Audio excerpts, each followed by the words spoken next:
1667 में एक डेनिश वैज्ञानिक ने अंततः निष्कर्ष निकाला कि अपनी कथित औषधीय शक्तियों के लिए बेशकीमती कुछ रहस्यमय पत्थर चंद्र ग्रहण के दौरान आकाश से नहीं गिरे थे और वे नाग की जीभ नहीं थे।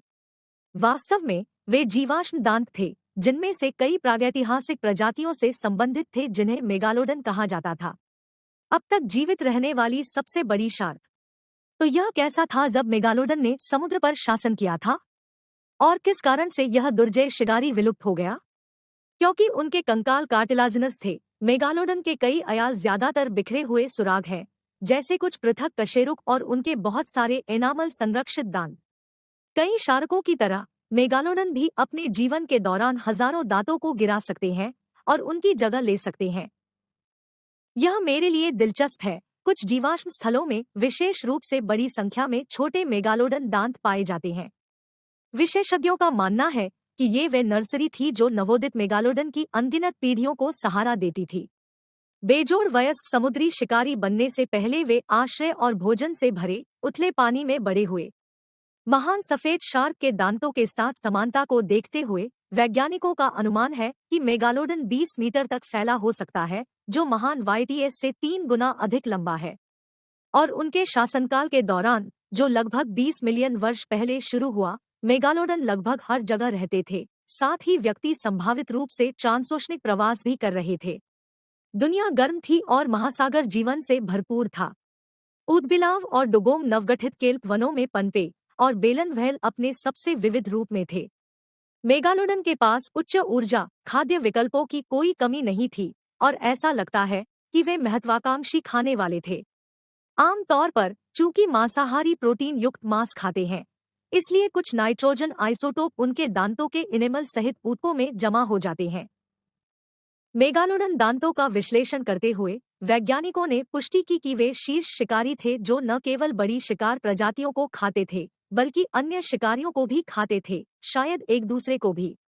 मेगालोडन के दांतों के अलावा अनुसंधान के पास असाधारण रूप से अच्छी तरह से संरक्षित रीढ़ की हड्डी तक पहुंच है, जिसमें 46 वर्षीय मेगालोडन की 141 कशेरुक शामिल है। मेगालोडन के शरीर के एक 3D मॉडल से पता चलता है कि इसका पेट लगभग 10,000 लीटर की मात्रा तक पहुंच सकता है, जो पूरे गेरू को भरने के लिए पर्याप्त है। अपने जबड़े का पुनर्निर्माण करते हुए शोधकर्ताओं का मानना है कि मेगालोडन अब विलुप्त हो चुकी 7 मीटर की शुक्राणु व्हेल को कम से कम 4 काटने में खा सकते हैं। और प्राचीन सीतासियों की जीवाश्म हड्डियां वास्तव में मेगालोडन के काटने के निशान के सबूत दिखाती हैं, जिनमें से कुछ ठीक हो गए हैं, जिससे पुष्टि होती है कि मेगालोडन जीवित शिकार का पीछा करते थे। लेकिन अगर मेगालोडन इतने शक्तिशाली थे तो वे विलुप्त क्यों हो गए? ऐसा लगता है कि इसमें योगदान देने वाले कुछ कारक थे।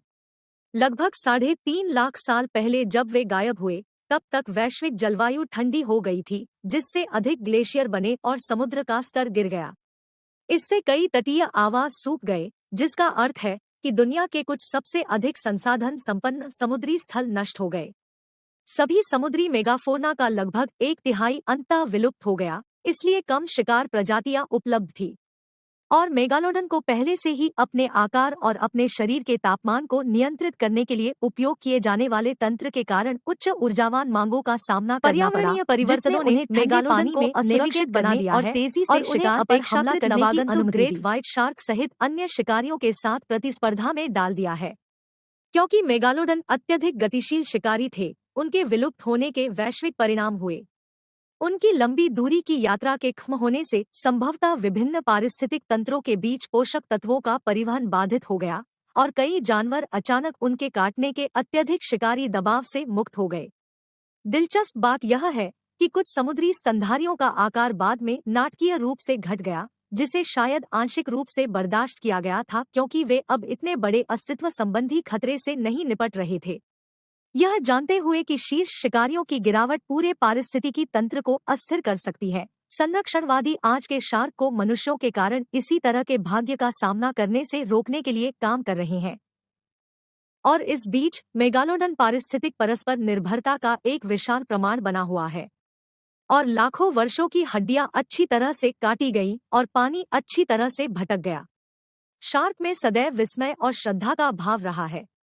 लेकिन इन शानदार प्राणियों को इतना दुर्जय शिकारी और समुद्री पारिस्थितिकी तंत्र का महत्वपूर्ण घटक क्या बनाता है?